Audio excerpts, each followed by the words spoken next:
ഈ യോഗയെക്കുറിച്ച് പൊതുവേ യോഗയ്ക്കെതിരെ സംസാരിക്കുന്നു പൊതുവേ പറയുന്നത് യോഗ ഒരു വ്യായാമം മാത്രമാണെന്നാണ്. എന്ത് തോന്നുന്നു?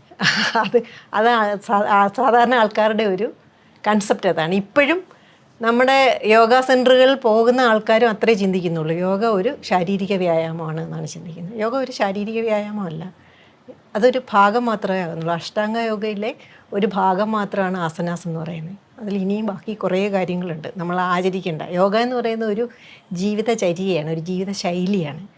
ഒരു മനുഷ്യൻ അദ്ദേഹത്തിൻ്റെ ജീവിതത്തിൽ ആചരിക്കേണ്ട കാര്യങ്ങളാണ് യോഗ എന്ന് പറയുന്നത്. അതിൽ ആസന അതിൻ്റെ ഒരു ഭാഗം മാത്രമാണ്. 8ൽ 1 മാത്രമാണ് ആസന. അതിനകത്ത് വേറെ ഉണ്ട് യമ നിയമ തുടങ്ങി കുറേ കാര്യങ്ങൾ ബാക്കിയുണ്ട്. അപ്പോൾ അങ്ങനെ അത് മുഴുവൻ അറിയുന്ന ആൾ ഈ പറയുന്ന കാര്യം പറയില്ല. അതിനെക്കുറിച്ച് ബോധമുള്ളവർ എന്ന് വെച്ചാൽ മുഴുവൻ പഠിച്ച ആളെന്നല്ല ഞാൻ ഉദ്ദേശിക്കുന്നത്. ഇത്രയും കാര്യങ്ങളുണ്ട്, ഇതാണ് യോഗ എന്നറിയുന്നവർ ഇത് പറയില്ല. ഈ അന്താരാഷ്ട്ര യോഗ ദിനം അത് തുടങ്ങിയതിന് ശേഷം ആ ഒരു യോഗയുടെ ആ ഒരു പ്രചാരണത്തിൽ അല്ലെങ്കിൽ അതിൻ്റെ ഒരു പ്രാധാന്യത്തിൽ വന്ന മാറ്റങ്ങൾ എങ്ങനെ തോന്നുന്നു? യോഗ കുറച്ചുകൂടെ സാമാന്യ ജനങ്ങളിലേക്ക് എത്തിയിട്ടുണ്ട്. ഈ പറഞ്ഞതുപോലെ കൂടുതൽ പേരും അതിനെ ശാരീരിക വ്യായാമമായിട്ടാണ് കരുതുന്നത്. എങ്കിൽ പോലും സാമാന്യ ജനങ്ങളിലേക്ക് കൂടുതൽ എത്തിക്കാനും യോഗ കൂടുതൽ വ്യാപകമാകാനും കഴിഞ്ഞിട്ടുണ്ട്.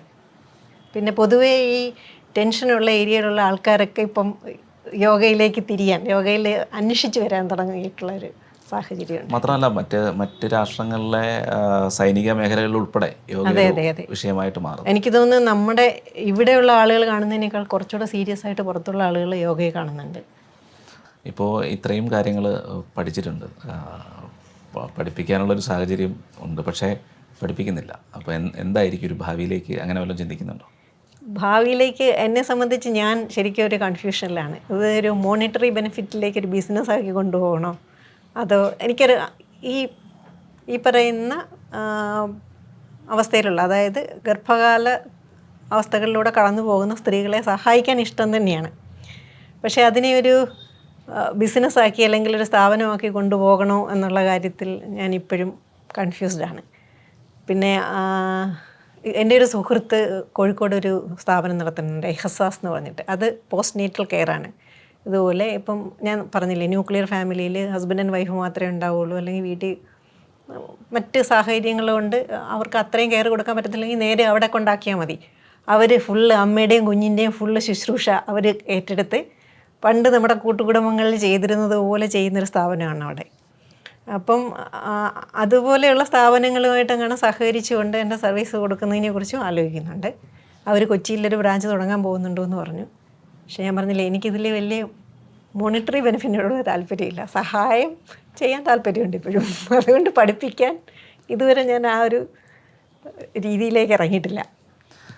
ഇതിനൊപ്പം തന്നെ ഒരു യാത്ര ചെയ്യുന്ന ഒരാളും കൂടിയാണ്, ഒരുപാട് യാത്രകൾ ചെയ്യുന്ന, ട്രെക്കിംഗ് ഒക്കെ നടത്തുന്ന. അപ്പോൾ സ്വാഭാവികമായിട്ട് ഈ യോഗ ട്രെക്കിങ്ങിന് സഹായിക്കുന്നുണ്ടാവും. തീർച്ചയായിട്ടും നമ്മുടെ ബ്രീത്തിങ്ങിൽ നല്ല വ്യത്യാസം ഉണ്ടാവും. ബ്രീത്തിങ് എക്സസൈസസ് ട്രെക്കിങ്ങിനെ സംബന്ധിച്ച് വളരെ പ്രധാനമായിട്ടുള്ള കാര്യമാണ്. പിന്നെ അതുപോലെ തന്നെ നമ്മുടെ ജോയിൻസിൻ്റെ ഹെൽത്തും നമ്മുടെ മാനസികമായിട്ടുള്ള ആരോഗ്യം, അതാണ് ഏറ്റവും വലുത്.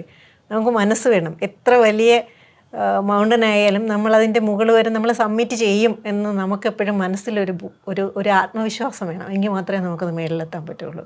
ആ ആത്മവിശ്വാസം തരുന്നതിന് യോഗ ഒരുപാട് സഹായിക്കും നമ്മളെ.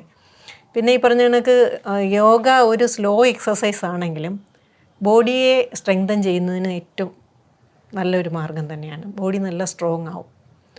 പിന്നെ നമ്മുടെ ശ്വാസഗതി, നമ്മുടെ ശ്വാസകോശത്തിൻ്റെ ഒരു സാധാരണ വ്യക്തി അതിൻ്റെ ഒരു 3-1 ഭാഗമേ യൂസ് ചെയ്യുന്നുള്ളൂ. പക്ഷേ നമ്മൾ പ്രാണായാമം ചെയ്യുന്നതിലൂടെ നമ്മുടെ ശ്വാസകോശത്തിൻ്റെ കപ്പാസിറ്റി നമുക്ക് മാക്സിമം ഉപയോഗിക്കാൻ കഴിയും. അത് നമുക്ക് ഇതിൽ ട്രക്കിങ്ങിൽ നന്നായിട്ട് സഹായിക്കും. ട്രക്കിങ്ങിൽ ഭാവിയിൽ വല്ലതൊക്കെ പ്ലാൻ ചെയ്യുന്നുണ്ടോ എന്തെങ്കിലുമൊക്കെ? ഇനി അടുത്ത് ഇപ്പോൾ പ്ലാൻ ചെയ്യുന്ന, ഓൾറെഡി ഞാൻ വിഷുപ്പുലിമല കയറിയിട്ടുണ്ട്, അഗസ്ത്യാർകൂടം കയറിയിട്ടുണ്ട്, വാലി ഓഫ് ഫ്ലവേഴ്സും ഹേംകുണ്ട് സാഹിബും ചെയ്തിട്ടുണ്ട്.